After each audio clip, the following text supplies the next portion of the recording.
আব্দুল্লাহ ইবনে মাসউদ রাদিয়াল্লাহু তাআলা আনহু বলেন, একজন লোক আসাবা মিন ইমরাতিন কবলাতান, কোন নারীর সাথে অশ্লীল কাজ করে বসে বা অশ্লীল কাজের কাছাকাছি এরকম কিছু। তারপরে ও রাসূলের কাছে আসলো, এসে বলল যে আল্লাহর নবী, আমি এই অন্যায় করেছি। তো আল্লাহ রাসূল তাকে কিছু বললেন না। বিষয়টা তার কাছে জিজ্ঞাসা করলেন না, কি হয়েছে, কি ঘটনা, কিছু বললেন না। তো কিছু যখন বললেন না, তো লোকটি রাসূল সাল্লাল্লাহু আলাইহি সাল্লামের সাথে সালাত আদায় করলো। যখন ও সালাত আদায় করলো, তখন রাসূল সাল্লাল্লাহু আলাইহি সাল্লাম বলছেন যে তুমি যে অন্যায় করেছো, এ অন্যায় সালাতের কারণে আল্লাহ মিটিয়ে দিয়েছেন। ফাগাফার আল্লাহু লাকা বিহাজা, এই সালাতের মাধ্যম দিয়ে আল্লাহ তোমার ওটা মিটিয়ে দিয়েছে। তখন ওই ব্যক্তি বা অন্য ব্যক্তি বলছেন, আল্লাহর নবী, আলিয়া হাদা মাখসুস, এটা কি আমার জন্য খাস?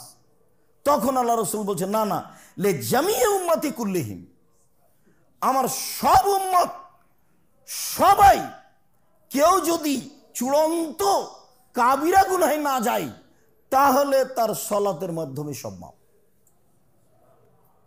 আবার আনাস রাদিয়াল্লাহু তাআলা আনহু বলেন, যা রাজুলুন ইলা নবী সাল্লাল্লাহু আলাইহি সাল্লাম ওয়াকালা ইন্নী আশাদতু হাদ্দান ফাকিমহু আলাইয়া। একটা লোক এসে বলছে, আল্লাহ রাসূল, আমি এমন একটা অপরাধ করেছি যাতে আপনাকে শাস্তি দিতে হবে, অতএব আপনি আমাকে শাস্তিটা দিয়ে ফেলেন। তখন আল্লাহ রাসূল তাকে কিছু বললেন না। ফাহাজারাতি সালাত, ইতিমধ্যে সালাতের টাইম হয়ে গেছে। ফাসাল্লামা নবী সাল্লাল্লাহু আলাইহি সাল্লাম, লোকটি রাসূলের সাথে সালাত আদায় করলো।